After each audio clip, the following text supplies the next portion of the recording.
बिस्मिल्लाहिर्रहमानिर्रहीम। नाज़रीन अस्सलाम वालेकुम, मैं हूँ इमरान वसीम।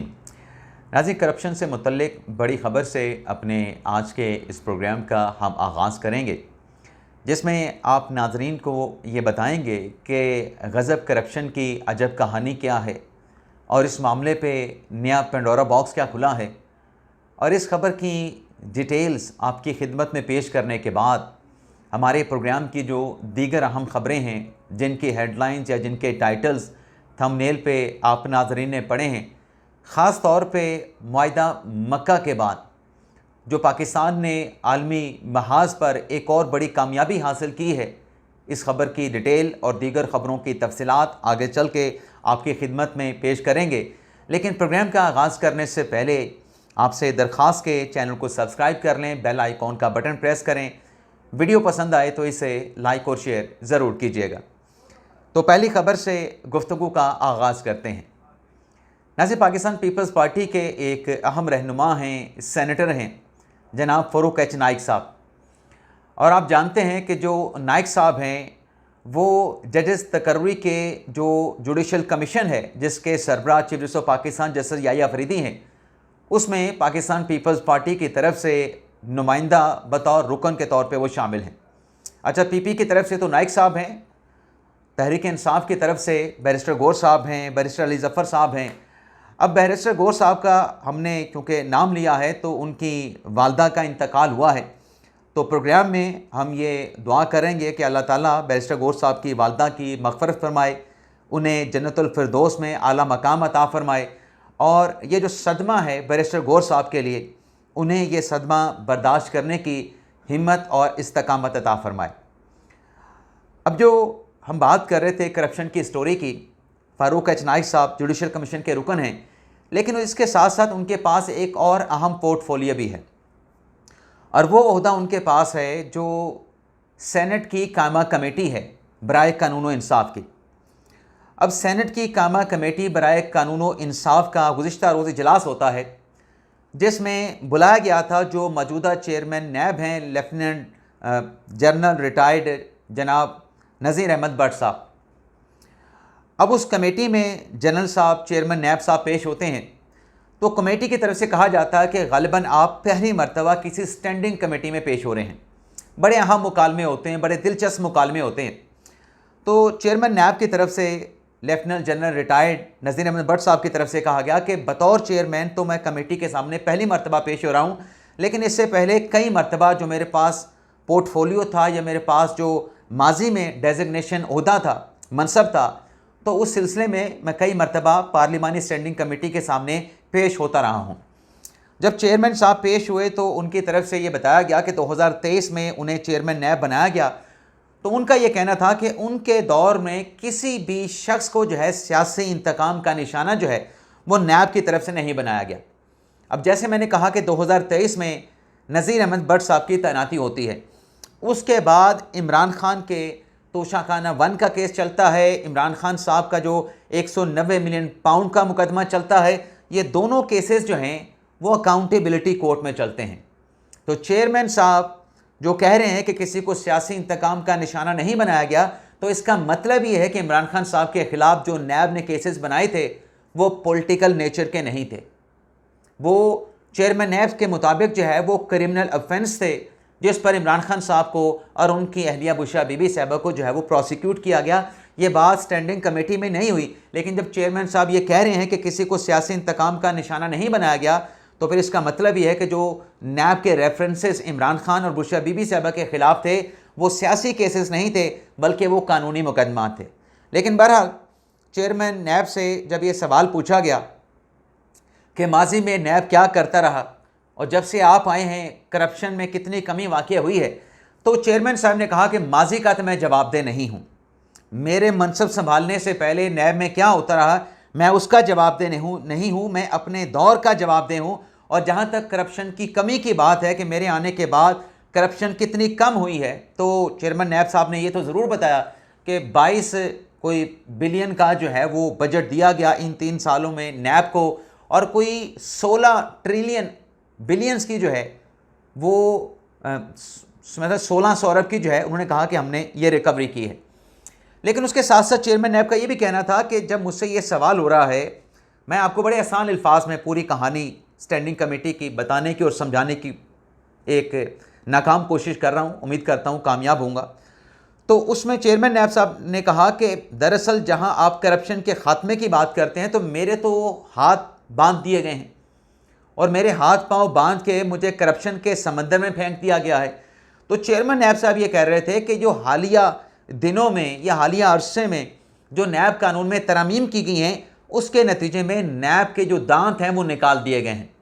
इस पर कमेटी मेंबरान की तरफ से कहा गया कि अगर ऐसा है कि आपको करप्शन के समंदर में फेंक दिया गया है, क्या पूरा पाकिस्तान करप्ट है? और फिर कमेटी अरकान की तरफ से ये भी कहा गया या कमेटी की तरफ से ये कहा गया कि अगर आपको मसाइल आ रहे हैं करप्शन के खात्मे के लिए, क्या आपने तहरीरी तौर पे हुकूमत को कुछ लिखा? तो चेयरमैन साहब की तरफ से कहा गया कि ये कॉन्फिडेंशियल है। लेकिन कमेटी के इसरार पे चेयरमैन साहब ने बताया स्टैंडिंग कमेटी को कि हमने कहा था कि जो एक कैप लगाई गई है कि 50 करोड़ तक से ऊपर की जो करप्शन है, 50 करोड़ से जो ऊपर की करप्शन है उस पर नैब कार्रवाई करेगा, 50 करोड़ से नीचे की जो करप्शन है वो नैब का दायरा अख्तियार में नहीं आती। तो हमारी तरफ से ये कहा गया था, लिख के हुकूमत को दिया गया था कि इस कैप को कम करके 15 करोड़ या 20 करोड़ किया जाए। लेकिन हमारा ये लिखना, हमारा ये कहना उल्टा साबित हुआ, उसका नतीजा उल्टा निकला और मज़ीद जो है जो कैप था उसको बढ़ा दिया गया। फिर चेयरमैन साहब से कमेटी के अरकान ने कहा कि आप ये जो IPPs के मंसूबे हैं इसकी तहकीकात क्यों नहीं करते? तो चेयरमैन नैब ने स्टैंडिंग कमेटी को यकीन दिलाया, अश्योरेंस दी कि अगर आपकी कमेटी की तरफ से किसी IPP का मामला रेफ़र किया जाएगा तो उस पर मैं कमेटी को जो है किसी तरीके से मायूस नहीं करूँगा। अब कमेटी का प्रपोज़ल, कमेटी के प्रपोज़ल पे चेयरमैन नैब का जवाब, तो फिर कमेटी के एक रुकन कहते हैं कि हमारा काम नहीं है, ये आपका काम है, आप अपना काम करें। तो चेयरमैन नैब ने जवाब दिया कि पाकिस्तान बतौर मुआशरा इतना ही करप्ट मुल्क है जितना कोई दूसरा मुल्क हो सकता है। और फिर चेयरमैन नैब साहब ने एक बड़ी अच्छी बात कही कि अब हमारी कोशिश ये होती है कि जो लूटी हुई रकम है, बजाय इसके कि प्रोसिक्यूट किया जाए, रेफरेंस फाइल किया जाए, पहले कोशिश ये होती है कि लूटी हुई रकम की रिकवरी की जाए। तो वो लूटी हुई रकम की रिकवरी जो है हमारा मेन ऑब्जेक्ट है, हमारा मेन फोकस है कि लूटा हुआ माल जो है वो वापस किटी में जाना चाहिए। फिर चेयरमैन नैब साहब ने ये भी कहा कि मेरा इस इदारे में आके तजर्बा ये हुआ है, उन्हें कहा कि बाखुदा जो सबसे ज़्यादा करप्शन के ख़िलाफ़ बात करता है ना,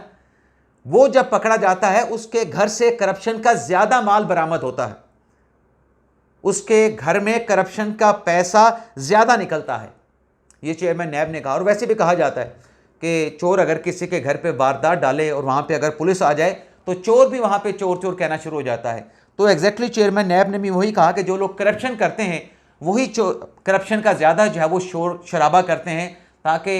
जो इदारे हैं उनकी नज़रों में ना आए। लेकिन जब ऐसा कोई बंदा पकड़ा जाता है तो उसके घर से करप्शन का सबसे ज़्यादा माल जो है वो बरामद होता है। अब नाज़रीन बात कर लेते हैं जो जजेस की समरी से मुतल्लिक हुकूमत या प्राइम मिनिस्टर ऑफिस और ऐवान सदर के माबैन जो डेडलॉक पैदा हुआ है। हमने 2 दिन पहले आपके साथ ये खबर शेयर की कि हुकूमत इस बात पे गौर कर रही है कि अगर 15 दिन के बाद समरी वापस नहीं आती तो उस समरी को अप्रूव तस्वर किया जाएगा और जो जजेस की तैनातियाँ हुई हैं जुडिशल कमीशन के ज़रिए या जिन जजेस की कन्फर्मेशन की गई है, जिनको एक्सटेंशन दी गई है, उनके नोटिफिकेशन वजारत कानून जारी कर देगी। अब इस मामले पे आप जानते हैं कि जो एक डेडलॉक है उस पर इस्लामाबाद हाई कोर्ट में भी एक पटिशन दायर हुई जिस पर हाई कोर्ट ने अपना फ़ैसला जो है वो महफूज रखा हुआ है। 24 जजेस की ये अपॉइंटमेंट का मामला है। लेकिन अब ये हुआ है, जो नई डेवलपमेंट सामने आई है कि बजाय इसके कि वजारत कानून या हुकूमत ऐवान सदर के आमने सामने आ जाए और नोटिफिकेशन वजारत कानून जारी कर दे, उससे पहले बातचीत के ज़रिए इस मसले को हल किया जाए। तो इस सिलसिले में एक आउट ऑफ द कोर्ट यानी हाई कोर्ट में भी मामला गया हुआ है। एक कमेटी इजलास जो है मुतल्लिका स्टेक होल्डर ने कल इतवार के रोज़ बुलाया है जिसमें इस मामले का जायज़ा लिया जाएगा, क्योंकि अगर वजारत कानून नोटिफिकेशन जारी कर देती है सदर साहब की मंजूरी के बगैर तो ये भी कहा जा रहा है कि एक डिज़ास्टर होगा। और अगर बातचीत के ज़रिए इस मसले को हल किया जाए तो उसका कोई ना कोई पॉजिटिव रोल जो है, पॉजिटिव जो नतीजा है वो निकल सकता है। कुछ कहने वाले तो ये भी कहते हैं कि ऐवान सदर की तरफ से भी कहा गया है कि इस मसले का हल निकाला जाए। तो देखते हैं, कल ये मीटिंग होनी है मुतल्लिका स्टेक होल्डर में, उसमें क्या एग्रीमेंट होता है और अगर एग्रीमेंट नहीं होता तो फिर इंतज़ार करना पड़ेगा। जो इस्लामाबाद हाई कोर्ट में पटिशन दायर हुई थी, उस पटिशन के काबिल समाअत होने पे हाई कोर्ट क्या फ़ैसला सादिर फरमाती है। अब चूँकि हमने पीपल्स पार्टी का जिक्र किया, इनडायरेक्टली जो जरदारी साहब हैं उनका ताल्लुक़ जो है वो पीपल्स पार्टी से है। पीपल्स पार्टी के वो चेयरमैन भी हैं। गो के जो सदर का ओहदा होता है वो गैर सियासी होता है। लेकिन जो बिलावल भुट्टो जरदारी साहब ने कहा था ना कि उल्टी गिनती हुकूमत की शुरू हो चुकी है, और हमने आपको ये बताया था कि उल्टी गिनती वाली जो कहानी है ये चले कि नहीं, क्योंकि हुकूमत के पास सादा अक्सरियत मौजूद है। लेकिन चूँकि आज़ाद कश्मीर के इंतखाबात का मामला था, इसलिए जो पॉलिटिकल टेम्परेचर था वो काफ़ी ऊपर जा चुका था। अब 2 मराहिल में जो नताइज आज़ाद कश्मीर के इंतखाबात के आए हैं, उसके बाद राना सनाउल्लाह साहब और हुकूमत के दीगर लोग जिन्होंने ये कहा कि हम सादा अक्सरियत हासिल कर चुके हैं, फैक्चुअली भी यही पोजीशन है मुशर्रफ नवाज़ की आज़ाद कश्मीर के इंतखाबात के बाद। लेकिन अब राना सनाउल्लाह साहब ये कहते हैं कि वफाक में पीपल्स पार्टी पुरानी तनख्वाह पे काम करेगी, पुरानी उसी तनख्वाह पे काम करेगी जिस तनख्वाह पे उसे मरकज़ में लाया गया था या मरकज़ में उन्हें रखा गया था। तो उल्टी गिनती वाली कोई कहानी नहीं है। इसके साथ साथ नाज़रीन, अपोजिशन को एक और धचका लगा है, और ख़बर नाज़रीन ये है कि पीटीआई का भी आपको पता है कि इंट्रा पार्टी इलेक्शन के मामले पे सुप्रीम कोर्ट का जो फैसला सामने आया, जिसमें दरअसल इलेक्शन कमीशन के फैसले को ही बरकरार रखा गया था कि इलेक्शन सिंबल पीटीआई को नहीं दिया जा सकता। तो इसी नोयत का मामला जो एक नई सियासी जमात साबिक वज़ीर आज़म शाहिद खाकान अब्बासी ने और उनके साथ मिफ्ताह इस्माइल साहब ने बनाई थी, उस सियासी जमात जिसका नाम आम पाकिस्तान पार्टी रखा गया था, उसे भी इलेक्शन कमीशन की तरफ से डी लिस्ट कर दिया गया है। और डी लिस्टिंग करने की जो कार्रवाई इलेक्शन कमीशन ने की है, उसमें यह पता चला है कि अवाम पाकिस्तान पार्टी की तरफ से जो इंट्रा पार्टी इंतखाबात थे वो नहीं करवाए गए, और इंट्रा पार्टी इंतखाबात ना करवाने पर ही उनके खिलाफ एक्शन कार्रवाई करते हुए उनकी जो रजिस्ट्रेशन थी उसे ख़त्म करके शाहिद खाकान अब्बासी की पार्टी को डी लिस्ट कर दिया गया है। अब नाज़रीन बात कर लेते हैं, मुआहिदा मक्का के बाद पाकिस्तान ने आलमी महाज पर और क्या बड़ी कामयाबी हासिल की है, जो पाकिस्तान की एक और सफारती कामयाबी भी है, पाकिस्तान की एक और आलमी कामयाबी भी है। नाज़रीन, ये जो मुआहिदा मक्का हुआ है, इससे पहले एक डिफेंस एग्रीमेंट पाकिस्तान और सऊदी अरेबिया के माबैन भी हुआ, और इसी से मिलता जुलता एक मुआहिदा पाकिस्तान ने कुवैत के साथ भी किया, दिफाई तावन का भी। अब उसके बाद जब ये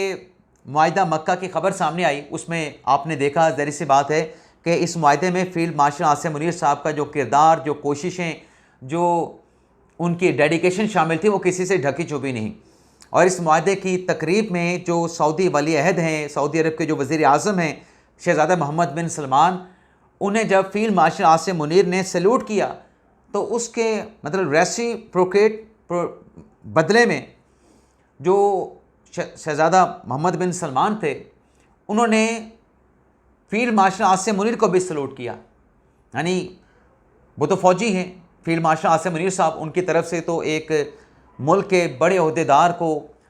एक तरह के वो सरबराह है, उनको सैल्यूट किया गया। लेकिन फील्ड मार्शल की जो कोशिशें, जो उनकी डेडिकेशन, जो उनकी एफर्ट्स रहीं इस मुआहिदे को लेके, वो पूरी दुनिया के सामने तो चलें, जब आनी होंगी आ जाएंगे, लेकिन सऊदी अरब को तो उस बात का अंदाज़ा है ना। तो उस पर मोहम्मद बिन सलमान ने भी उनको सैल्यूट किया, रेसिप्रोकेट में उन्होंने सैल्यूट किया बाकायदा फील्ड मार्शल को। अब इस कामयाबी के बाद, जिस पर इसराइल और भारत की तरफ से कहा जा रहा है कि हम इसके ऊपर गौर करेंगे, देखेंगे, और वहाँ पे मातम का समा है, जो पाकिस्तान ईरान अमेरिका तनाज़े में सालसी का रोल अदा कर रहा था, उसमें भी एक बड़ी कामयाबी मिली है। अब ईरान के साथ ओमान के जो मुज़ाकरात हो रहे थे, पिछले दिनों जो दफ्तर ख़ारजा में ब्रीफिंग हुई, तर्जमान दफ्तर ख़ारजा ताहिर हुसैन इंद्राबी साहब की तरफ से, उसमें ज़्यादातर सवाल ये पूछे गए कि वो तो बातचीत अमेरिका की ओमान के ज़रिए, ईरान और कतर के ज़रिए हो रही है, तो क्या पाकिस्तान का मीडिएशन का रोल जो है वो ख़त्म हो चुका है। तो ताहिर इंद्राबी साहब ने, तर्जमान दफ्तर ख़ारजा ने कहा कि पाकिस्तान अभी भी सालसी के इस प्रोसेस में मुकम्मल तौर पर मौजूद है, और एक जो एक्टिव रोल होता है और जो ज़िम्मेदार रोल होता है, पाकिस्तान अभी भी अपना मीडिएशन का रोल जो है वो अदा कर रहा है। अब हुआ ये है कि जो नेगोशिएशन पसे पर्दा सफारती कोशिशें चल रही थी, उस पर सदर ट्रंप की तरफ से स्टेटमेंट जारी किया गया है कि ईरान अमेरिका जो जंग है वो जल्द ख़त्म होने जा रही है। सदर ट्रंप का ये कहना है कि जो मुज़ाकरात ईरान के साथ चल रहे हैं, बड़े पॉजिटिव, बड़े मुस्बत ये मुज़ाकरात चल रहे हैं, और इन मुज़ाकरात में सदर ट्रंप ने कहा कि मैं ख़ुद भी शामिल हूँ, पल पल की मेरे पास रिपोर्ट आ रही हैं, पल पल की मेरे पास इंफॉर्मेशन होती हैं, और ईरानी क़यादत बड़ी संजीदगी के साथ अब की मरतबा हमारे साथ बातचीत में जो है वो इंगेज हैं। तो जल्द जो है इस जंग का जो है वो इख्तिताम जो है वो हो सकता है, ये सदर ट्रंप की तरफ से कहा गया। और साथ में उन्होंने ये भी कहा कि इस मुआहदे के साथ जो इंटरनेशनल मार्केट में तेल की कीमतें कम हुई हैं, इस मुआहदे की अनाउंसमेंट के साथ ही इंटरनेशनल मार्केट में पेट्रोलियम मसनूआत की जो कीमतें हैं वो मज़ीद कम हो जाएंगी, बल्कि जंग से पहले की सतह से भी कीमतें जो हैं वो नीचे आ जाएंगी।